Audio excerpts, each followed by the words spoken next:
Hello दोस्तों, नमस्कार। मेगालंज के इफ्को केंद्र पर पिछले 2 दिनों से लगातार वाद विवाद चल रहा है और एक तरफ किसान, एक तरफ इफ्को केंद्र के व्यवस्थापक होते हैं। इनमें आपाधापी डेली की डेली मच जाती है। क्या है पूरा मुद्दा, आपको बताते हैं। आपको पता होना चाहिए, खरीफ का सीजन स्टार्ट हो चुका है। किसान अपनी फसल लगा रहे हैं, उनको चाहिए खाद, तो खाद मिलती है हमारे यहाँ पर इफ्को के केंद्रों पर। सब लोग लेने आते हैं। नियम है कि एक आधार कार्ड पे आपको मिलेंगी 2 बोरी, यानी कि एक व्यक्ति को 2 बोरियां मिल पाएंगी अगर उनके पास ओरिजिनल आधार कार्ड होगा।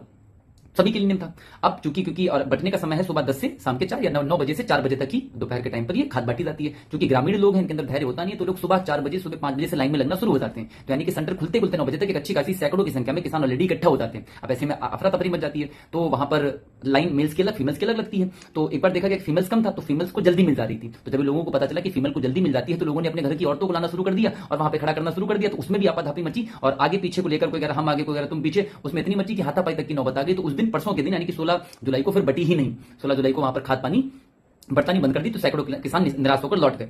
फसल की बात है, लेट होता चला जा रहा है, सीजन ऑलरेडी लेट हो चुका है। जून के महीने से खरीफ का सीजन स्टार्ट हो जाता है। आज 17 जुलाई को फिर से वही हुआ। अब आज क्या हुआ, क्योंकि एक किसान को मिलनी चाहिए थी 2 बोरी, और कुछ लोग जो उनके लंगोटे यार होते हैं, जो उनके निकट संबंधी होते हैं, उनको वो 10-10, 12 तक बोरी देते हैं। अब मान लीजिए किसी को मिलनी 2 थी, किसी को मिल गई 10 बोरियां, तो यानी कि 8 एक्स्ट्रा बोरी मिली। 8 एक्स्ट्रा बोरी मिलने का मतलब क्या है कि 4 लोगों की इन्हें हिस्सेदारी मिल गई। अब ऐसी स्थिति में क्या होगा, 4 अच्छे किसानों को बोरी मिलना मुश्किल हो जाएगा। तो यही लोगों ने मुद्दा उठाया और ऐसे में क्षेत्र के पत्रकार भी गए और पत्रकारों ने कहा कि ये क्या तरीका है। और तो उसमें अभद्रता से वहां के जो इफ्को केंद्र के व्यवस्थापक थे, उन्होंने अभद्रता तरीके से व्यवहार से बात की हमारे जो क्षेत्र के पत्रकार महोदय थे।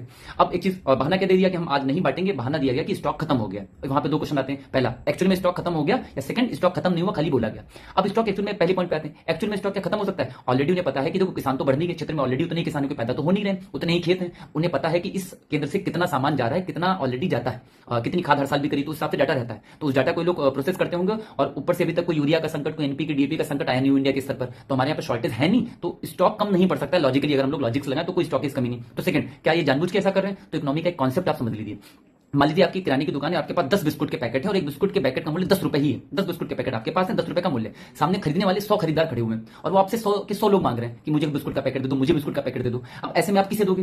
तो ऐसे में जो खरीदार लोग हैं वो चिल्लाएंगे कि हमसे 10 का पैकेट 15 रुपए ले लो, लेकिन बिस्कुट का पैकेट हमें दे दो। कोई चिल्लाएगा हमसे 20 रुपए ले लो, लेकिन हम बिस्कुट का पैकेट हमें दे दो। अब ऐसे में क्या होगा, उस वस्तु की कीमत बढ़ा बढ़ा के लोग देंगे। और यही होता है, इसे बोलते हैं कालाबाजारी, जहां पर स्टॉक खत्म नहीं होता। जानबूझ के क्या होगा, जब किसी भी चीज में खरीदार लोग ज्यादा है और उस वस्तु की मांग कम, मतलब वस्तु की मांग ज्यादा है और वो वस्तु कम है, तो ऐसे में वस्तु के रेट बढ़ जाते हैं। इसे इकोनॉमिक डिमांड एंड सप्लाई का सिद्धांत बोलते हैं। ज्यादातर व्यापारी इसी सिद्धांत का उपयोग करते हैं। स्टॉक खत्म ना होकर जानबूझ के कहते हैं हमारे पास बोरी बची है केवल 10, खरीदने वाले 100 किसान है। तो ऐसे में क्या होगा, उस यूरिया या डीएपी एनपी का रेट क्या होगा, बढ़ा के बेचा जाएगा। 350 की बोरी 400, 500, 700, 800 में जितना किसान देने को तैयार होगा। तो कालाबाजारी करने का तरीका है। कहीं ऐसा तो नहीं होने वाला केंद्र पर?